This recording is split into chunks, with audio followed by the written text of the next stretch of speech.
8장 1절부터 10절까지의 말씀을 7개 떡을 가지고 이적을 일으켰다. 그렇게 얘기를 해서 7병2어의 기적이라고 부릅니다.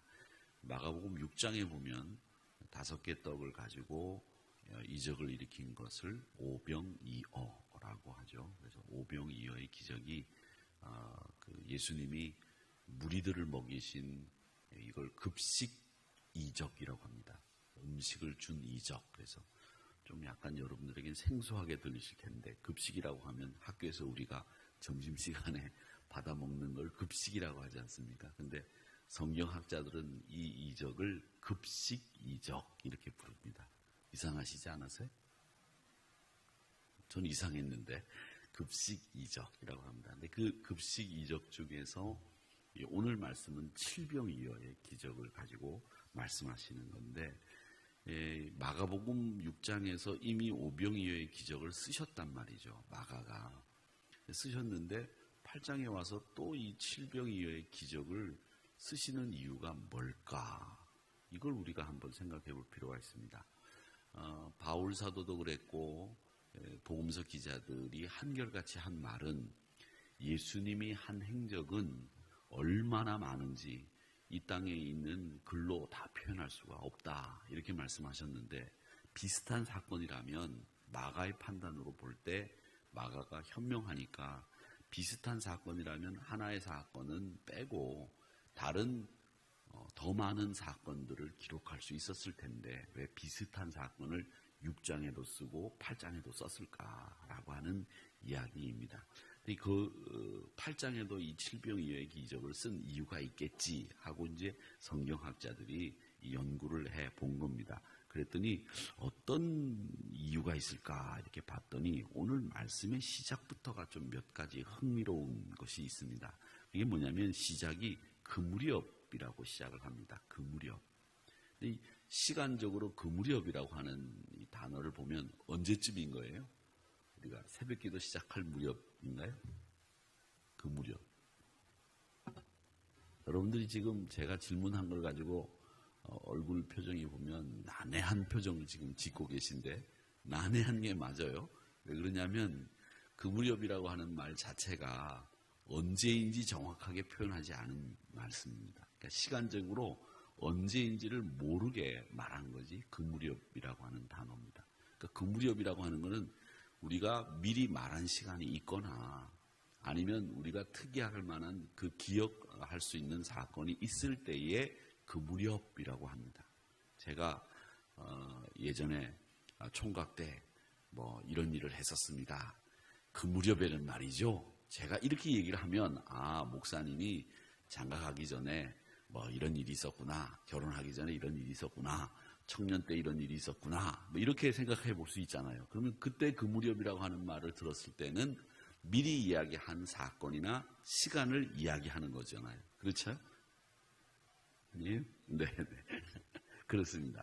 그런데 오늘 이 말씀은 그 무렵으로 8장 1절을 시작을 하는데, 그 무렵이 7장을 찾아봐도 아무리 봐도 그 무렵이라고 하는 시간을 추측해 볼 수 있는 시간이 없어요. 그러니까 이 말은 아주 시간적으로 애매모호한 시간을 이야기하고 있는 단어다라고 이야기할 수 있겠습니다. 그러니까 이 말씀은 예수님이 7병2어의 기적을 일으킨 그 사건을 딱 정확하게 얘기하려고 하는 의도보다는 이 사건을 통해서 다른 이야기를 하려고 하시는구나 라고 하는 것을 이 그 무렵이라고 하는 단어를 통해서 알아야 된다라고 하는 게 성경학자들의 얘기입니다. 그러니까 그 무렵이라고 하는 말을 한마디만 보더라도 이 사건을 정확하게 보도하고 이 사건에서 우리가 어떤 교훈을 얻어야 된다 하는 것을 얘기하는 게 아니다 라고 하는 걸 우리가 이 단어에서 알아야 되고,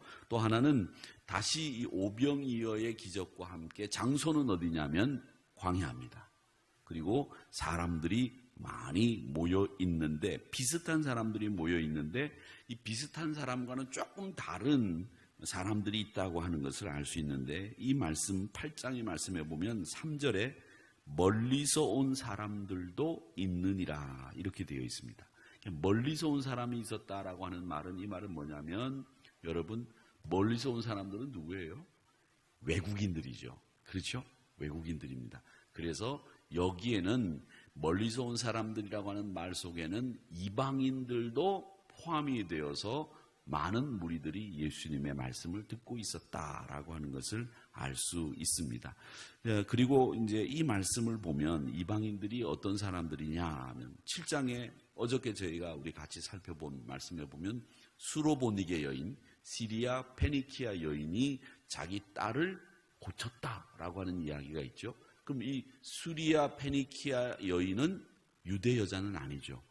헬라인이나 가나안인이라고 다른 복음서에는 그렇게 기록되어 있었다. 제가 어저께 그렇게 말씀을 드렸는데, 이 수로보니게 여인이 이방인이었기 때문에, 그리고 두로와 시돈 지역을 다니면서 예수님이 이적을 행하셨기 때문에 이방인들이 예수님의 말씀을 이미 들었다는 거죠. 그렇게 듣고 난 뒤에 예수님의 말씀을 계속 들어야 되겠다 생각을 하고 예수님을 따라온 거예요. 그러니까 자연스럽게 멀리서 온 사람들이 생기게 된 거죠.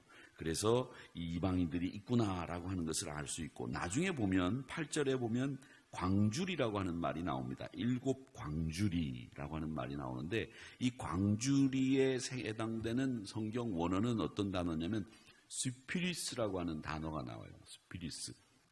이 단어인데, 이 단어는 뭐냐면 이방인들이 쓰는 광주리를 지칭할 때 이 단어를 쓴다고 합니다. 그러니까 스피리스라고 하는, 우리는 광주리라고 하는 말이 뭐 한국말로 돼 있으니까 광주리인가 보다 이렇게 보는데, 성경 원어는 그건 유대인들이 쓰는 광주리가 아니라 이방인들이 쓰는 광주리를 가리키는 단어였다. 그러니까 이방인들을 가리키는 단어인 광주리라는 단어를 썼고, 멀리서 왔다라는 걸 썼고, 그러면 멀리서 예수님이 이방인들에게 이적을 행하셨기 때문에 이런 일들이, 멀리서 온 사람들이 있었구나. 그리고 예수님이 그 무렵이라고 하는 애매한 그리고 모호한 시간에 이 이적을 시행하셨구나라고 하는 것을 알 수 있습니다. 또 하나, 예수님이 이제 우리가 본격적으로 생각해 봐야 될 것은, 이제 여기까지 생각을 해보고 본격적으로 생각해야 될 게 이겁니다. 먹을 게 없다고 예수님이 4절에서 말씀을 합니다. 자, 보세요. 그 먹을 게 없다고 예수님이 제자들에게 얘기를 하니까 제자들이 뭐라고 대답을 하는지 4절에 나옵니다. 4절이 이렇게 되어 있습니다. 제자들이 대답하되, 이제 제자들이 말하는 거죠. 이 광야 어디서 떡을 얻어 이 사람들로 배부르게 할 수 있으리까? 이렇게 얘기하죠. 근데 이거는 이미 마가복음 6장에서 오병이어의 기적을 행하실 때에도 제자들이 한 말이에요. 200데나리온 가지고도 이 사람들을 먹일 수 없을 겁니다. 이렇게 얘기를 했거든요. 그러니까 200데나리온이라고 하는 말은 한 데나리온이 노동자의 하루 월급이라고 제가 늘 말씀을 드렸는데, 200데나리온이면 노동자의 1년치 월급은 안 되지만 거의 1년치 월급, 200일에 해당되는 월급이니까 꽤 많은 돈이라죠. 우리나라 돈으로 따지자면 한 2천만 원 정도? 그 정도 드려야 이 사람들을 먹일 수 있을 겁니다 라고 이야기를 하고, 예수님이 어린아이의 그 도시락 속에 있는 오병이어를 가지고 축사하시고 떼어서 먹이셨다라는 이적을 행하신 거죠. 그런데 그 이적을 행하신 지 얼마 되지 않았어요. 그러면 예수님이 상식적으로 한번 생각해 보세요. 제가 멋진 일을 했습니다. 근데 또 그런 일을 할 수 있는 시간이 딱 됐어요. 그러면 목사님, 지난번에 그렇게 멋지게 하셨는데 이번에도 한번 멋지게 한번 해보시죠. 이렇게 얘기할 거예요. 그렇죠? 안 그렇습니까? 제가 달리기를 했는데 달리기를 9초 9에 뛰었어요. 그럴 일은 없겠지만, 장로님들이 너무 심하게 웃으시니까 기분 상하네, 아침부터. 그럴 일이 없겠지만. 그런데 이제 제가 그 교육자들 체육대회에 나갔어요. 나갔는데 이제 여러분들이 저를 응원하러 오셨단 말이죠. 며칠 전에 9.9초에 뛰었어. 있을 수 없는 일을 한 거죠. 그러면은 여러분들이 목사님 며칠 전에 9.9초로 뛰었는데 이번에 한번 그렇게 뛰어보세요. 뻔때를 보이세요. 우리나라 말로 그런 말 하잖아요. 뻔때를 보이세요. 이럴 거예요. 그러면서 으쌰 그러면서 이제 저를 응원할 거예요. 윤창룡 막 응원할 거예요. 그럴 일은 없지만 그렇게 응원한단 말이죠. 그건 뭐냐면 제가 전에 했던 일을 기억하기 때문에 그렇게 말을 하는 거죠. 그러면 제자들도 예수님이 오병이어를 가지고 그 많은 무리들을 먹이신 사건이 있었기 때문에 이런 일이 또 있다 그러면 예수님 무슨 말씀이십니까? 지난번처럼 우리가 어디서 조그마한 도시락이라도 하나 얻어오면 예수님 축사하셔서 이 많은 무리들을 먹이시고 배불리 하신 다음에 말씀을 전하시죠. 이렇게 얘기해야 되는 게 당연하지 않냐? 이게 상식적이지 않느냐는 거죠. 그런데 또 제자들이 뭐라고 얘기하느냐면 예수님 여기가 광야인데 이 사람들을 어떻게 먹일 수 있겠습니까? 첫 번째 이적을 하기 전에 제자들이 한 말하고 똑같이 말한다는 거죠. 그렇지 않습니까? 자, 그러면 이 이야기는 뭘 얘기하려고 하는 거냐? 제자들이 지금 불과 얼마 전에 행하셨던 예수님의 오병이어의 기적을 머릿속에 기억하고 있다 없다? 기억하고 없다는 거예요. 그리고 그 기적을 믿고 있다 안 믿고 있다? 믿지 않고 있다는 거죠. 그런 일이 또 일어날 리 없다 이렇게 생각하고 있다는 거예요. 그러니까 여기서 제자들을 이야기하는 이 마가복음 8장에서 이야기하는 주요한 내용은 뭐냐면 제자들이 예수님을 제대로 알지 못하고 있고 예수님이 뭘 하시려고 하는지 그 의도도 모른 채 우둔하기 짝이 없는 제자들의 모습을 그리기 위해서 오병이어의 이적을 6장에서 이미 이야기했는데 7장에서 그 많은 이야기를 써야 되는데도 불구하고 마가는 지금 다시 칠병이어의 이적을 쓰면서 제자들이 이렇게 우둔하다는 것을 말씀하고 있다는 겁니다. 즉 이 말은 오늘 이 마가복음 8장 자체가 뭘 얘기하려고 하느냐면 제자들이 어리석기 짝이 없다라고 하는 걸 말씀하기 위해서 이 이적을 또 쓴 것이고 8장은 그 제자들의 우둔함을 묘사하는 말씀이다. 이렇게 정리를 해보시면 되겠습니다. 그리고 난 뒤에 예수님은 10절의 말씀해 보니까 달마누다 지방으로 가셨다고 하는데 그 달마누다 지방이 어디인지를 저희들은 지금 모르고 있습니다. 아마 갈릴리 서편이 아니겠는가 이렇게 얘기를 하는데 14절 이하를 보면 보세요. 8장 14절 14절을 제가 읽어보겠습니다. 제자들이 뭐 가져오기를 잊어버렸음에 떡 가져오기를 잊었음에 배 떡 한 개밖에 그들에게 없더라. 그럴 때 예수님이 뭘 얘기하시냐? 왜 떡 안 가져왔느냐? 이렇게 얘기하는 게 아니라 헤롯의 누룩을 조심해라. 헤롯이 말하는 거 조심해라. 이렇게 얘기를 하는데 우리에게 떡이 없는데 무슨 헤롯의 떡을 가지고 얘기하시느냐? 그러면서 또 엉뚱한 얘기를 제자들이 하고 있는 거예요. 그리고 예수님이 제자들이 지금 떡 가져오는 걸 잊어버릴 정도로 자기들이 해야 될 일이 뭔지를 모르고 있다는 걸 지금 14절에서 얘기하고 있다는 거죠. 그래서 8장은 제자들이 어리석은 것을 이야기하고 있는 장이다. 이렇게 정리를 하시면 되겠습니다. 그러면 여러분 제자들은 어떤 사람인데 어떤 사람이 되어야 되느냐? 여기에 대해서 우리가 질문을 하고 대답을 얻는 것이 8장이 우리에게 말씀하시려고 하는 내용이다라고 하는 겁니다. 가이사랴 빌립보 지역을 다니시다가 예수님이 제자들에게 물었죠. 야, 너희는 나를 누구라고 하느냐? 그랬더니 베드로가 뭐라고 얘기했습니까? 주는 그리스도시요 살아계신 하나님의 아들이십니다 라고 얘기했죠. 그래, 바요나 시몬아 네가 참 잘했다. 네가 한 말이 하나님이 가르쳐 주신 말이구나. 그 말이 맞다. 그렇게 얘기를 하셨어요. 그 말을 하신 다음에 예수님이 뭘 얘기하시기 시작하셨냐면 내가 이제 십자가에 매달려 죽을 때가 됐다라고 하는 순환 예고를 하기 시작한다 이렇게 말씀을 드렸는데 그때 순환 예고를 하니까 베드로가 아이 무슨 소리입니까? 안 됩니다. 예수님 그런 얘기를 하시다니요. 예수님은 오래오래 장수무병하셔야 됩니다. 예수님 오래오래 우리와 같이 계시면서 하나님 사역을 감당하셔야 됩니다. 이렇게 얘기를 하셨어요. 그랬더니 예수님이 뭐라고 그랬습니까? 사탄아 내 뒤로 물러가라. 그렇게 이야기를 했습니다. 사탄아 내 뒤로 물러가라. 이게 뭘 얘기하는 거예요? 베드로는 지금 하나님의 일을 생각하는 게 아니라 사람의 일을 생각한 거죠. 그리고 지금 이 제자들 마가복음 8장에 나오는 이 제자들도 지금 뭘 얘기하고 있는 거예요? 예수님이 왜 꾸짖고 예수님이 마가복음이 왜 제자들의 어리석음을 지금 자꾸 이야기하려고 하느냐면 여러분 제자들이라고 하면 어떤 사람이어야 되느냐? 하나님의 일을 생각하는 사람이고 하나님 나라를 생각하는 사람들이 제자들이라는 거예요. 신자들도 마찬가지죠. 우리가 성도라면 하나님의 일을 생각하고 하나님 나라를 생각하는 사람이 돼야 되지, 하나님 나라가 아니라 사람 일을 생각하고 사람 나라를 생각하면 안 된다는 거예요.